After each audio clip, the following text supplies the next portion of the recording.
Assalamu alaikum warahmatullahi wabarakatuh. Students, today we will discuss the determination of TSS and TDS. This is your experiment number 6. Title is Determine the amount of TSS and TDS in the given sample of water. Statement आज की क्या है? Determine the amount of TSS and TDS in the given sample of water. So let's start. Firstly, I will tell you what is TSS and TDS.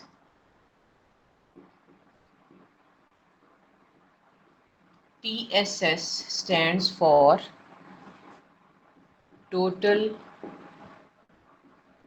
Suspended Solid, and TDS stands for Total Dissolved Solids. These two terms are used to describe the impurities in water. Impurities in water can be of two types: in dissolved state or in the suspended states. दो तरह की impurities water में हो सकती हैं, या तो वो डिजॉल्व होंगी या वो सस्पेंडेड होंगी. Dissolve impurities, for example different salts जैसे sodium chloride, calcium chloride. These are different salts which are dissolved in the water, and these are dissolved solids. इनको dissolved solids का नाम दिया जाता है.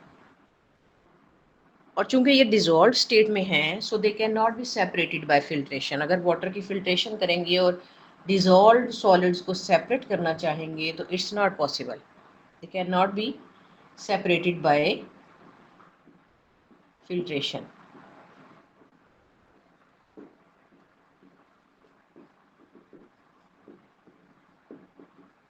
अगर फिल्टर पेपर में से पास करेंगे तो वाटर सैंपल के साथ ही ये इम्प्योरिटीज भी नीचे चली जाएंगी, फिल्ट्रेट के अंदर रेजिड्यू में नहीं आएंगी.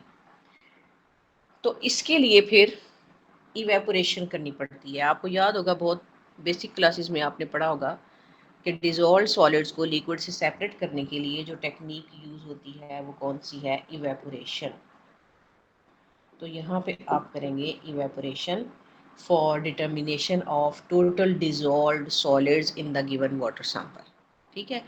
इवेपोरेशन कैसे करते हैं? हीट करेंगे वाटर सैंपल को और उसको हीट करते रहेंगे अनटिल के सारा जो लिक्विड है वो इवेपोरेट हो जाएगा, यानी वाटर, और rest of the solid will be total dissolved solid.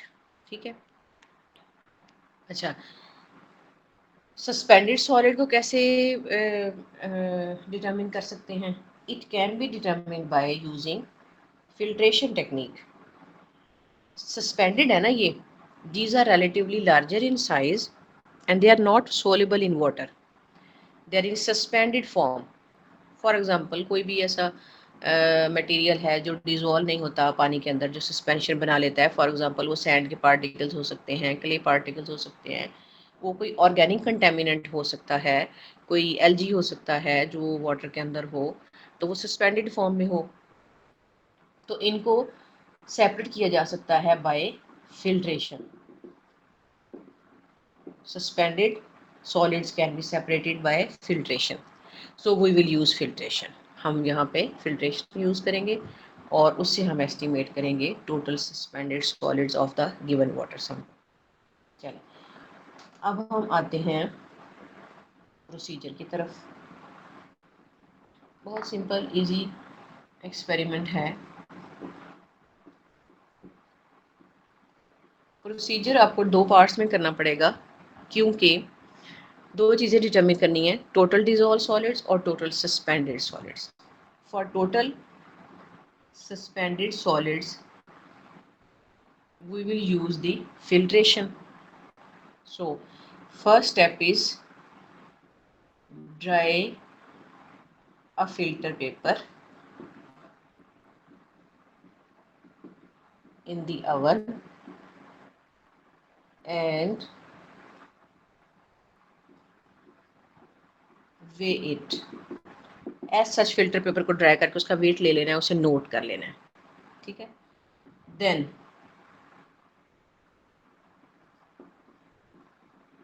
take the given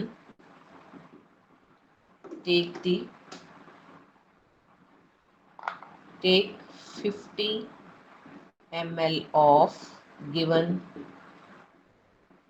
water sample and pass it through filter paper.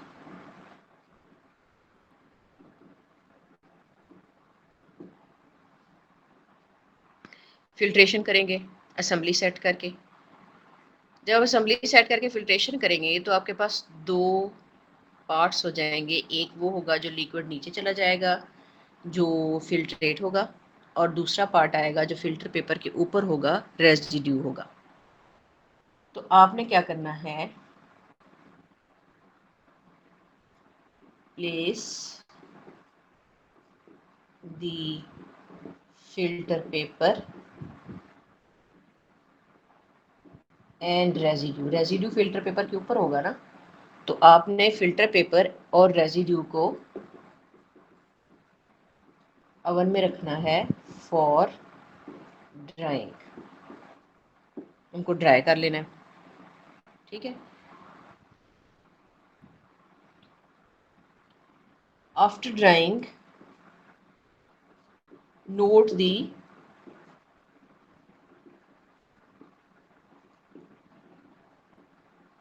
weight of filter paper and residue, ठीक है। अच्छा, इसके बाद फिर आपने करनी है कैलकुलेशंस। यहाँ तक हो गया procedure for determination of total suspended solids, ठीक है। एक फिल्टर पेपर लिया, उसे पहले ओवन में ड्राई कर लिया, क्यों, ताकि अगर उसमें कोई एब्जॉर्ब मॉइस्चर है तो वो निकल जाए। फिर उसको वे कर लिया, उसका वेट नोट कर लिया। लेट सपोज कि ये वेट जो है ये हम ए ग्राम्स नोट कर लेते हैं, ठीक है। अच्छा, फिर क्या करना है, जो आपको वाटर सैंपल दिया गया है उसके अपने 50 ml लेने हैं। 50 ml लेके उसे फिल्टर पेपर में से पास करना है, फिल्ट्रेशन असेंबली सेट करके। फिल्टर हो गया, जो रेजिड्यू आएगा यानी फिल्टर पेपर के ऊपर, उसको along with filter paper oven में रख देना है, उनको दोबारा ड्राई करना है। ड्राई करने के बाद फिर उसका वेट लेना है, उसको नोट करना है। लेट सपोज ये वेट 20 ग्राम है, इसको नोट कर लेना है, ठीक है। चले, अब हम चलते हैं नेक्स्ट डिटर्मिनेशन की तरफ, जो है determination of total dissolved solids. Determination of total dissolved solids, इसके लिए क्या करेंगे, you need a china dish. Take a washed dry china dish, ठीक है। नोट इट्स वेट, इसको वे करके इसका वेट नोट कर लेना। लेट्स सपोज ये x ग्राम है, ठीक है, तो इसका वेट नोट कर लें। Then take 50 ml of given water sample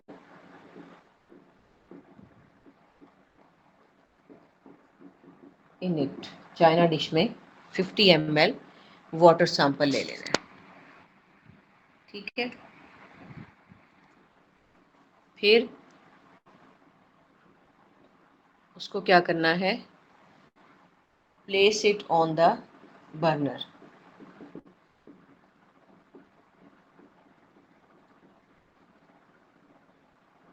for evaporation, ठीक है।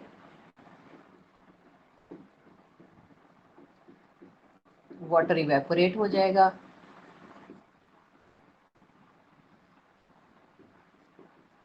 water will evaporate,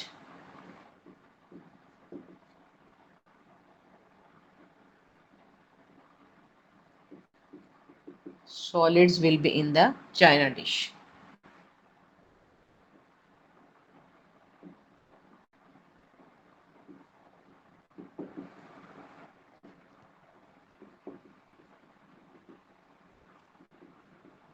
So again weigh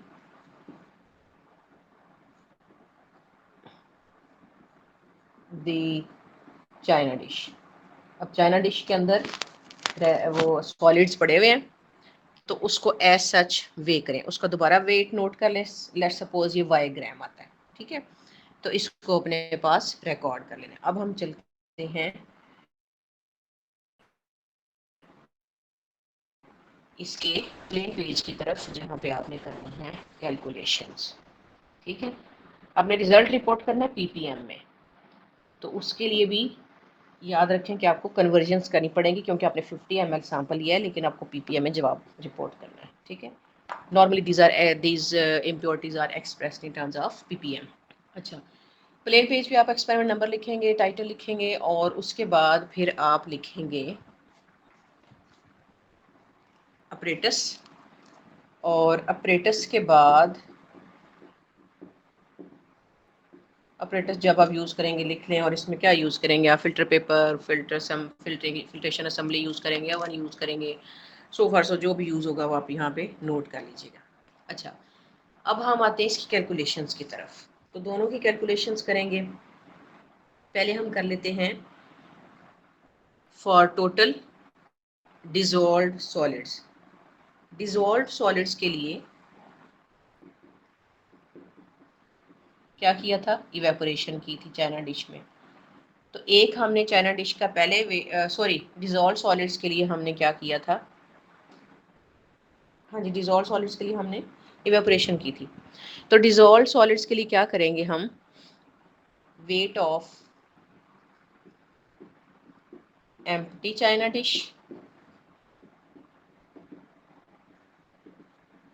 कितना था, let suppose x gram, weight of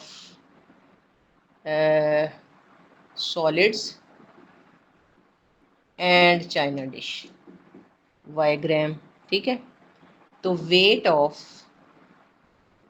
total dissolved solids in water sample is y minus x is equal to z gram लिख लें, ठीक है। ये इसका आंसर आ गया। अच्छा, अब आपने इसको पीपीएम में कन्वर्ट करना है। ये तो आपने लिया ना 50 ml ऑफ वाटर, तो पीपीएम में कैसे कन्वर्ट करेंगे, 50 ml of water has solids z ग्राम, ठीक है। 1000 ml of water has solids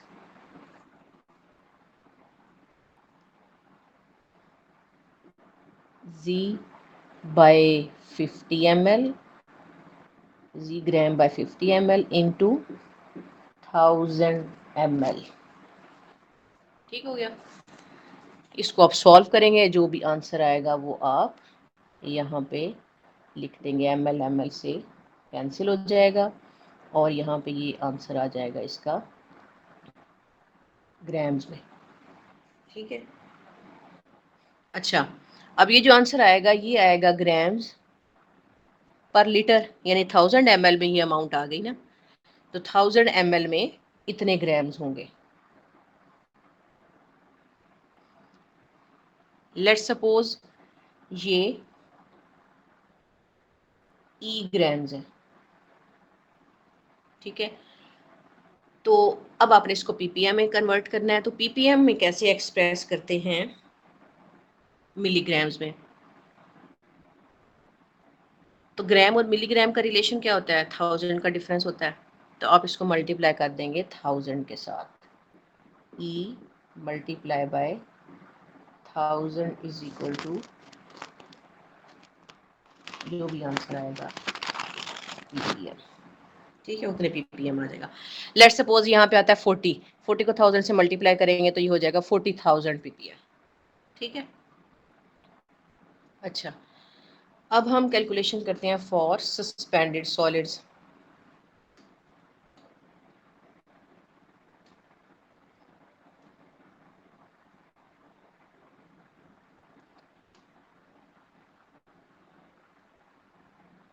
suspended for total suspended solids, इसके लिए हमने वेट लिया था, फिल्ट्रेशन की थी, और पहले वेट लिया था ड्राई फिल्टर पेपर का। ठीक है, तो यहाँ पे लिखेंगे weight of dry filter paper. ठीक है, लेट्स सपोज ये है A gram, then weight of residue and filter paper B gram. ठीक है, तो वेट ऑफ रेजिड्यू क्या आ गया in given water sample, that will be B minus A is equal to C gram. ठीक है, C आ गया। अब ये C ग्राम कितने में है? ये 50 ml ऑफ वाटर में है। 50 ml of water has total suspended solids C gram. ठीक है, 1000 ml of water has TSS, यहाँ पे आ जाएगा C gram over 50 multiply by 1000। ठीक है, तो आंसर यहाँ से आ जाएगा, लेट्स सपोज आंसर आ गया E ग्राम। इसको सॉल्व करेंगे, जो भी आंसर आएगा तो ppm में कन्वर्ट करने के लिए फिर आप इसको 1000 से मल्टीप्लाई करेंगे, बिल्कुल जैसे टोटल डिजॉल्व सॉलिड्स के लिए किया। लेट्स सपोज यहाँ पे आंसर आता है 20 को 1000 से मल्टीप्लाई करेंगे तो आंसर विल बी 20,000 ppm। ठीक है, तो फिर आप इसके बाद लिख देंगे रिजल्ट, और रिजल्ट में आप लिखेंगे कि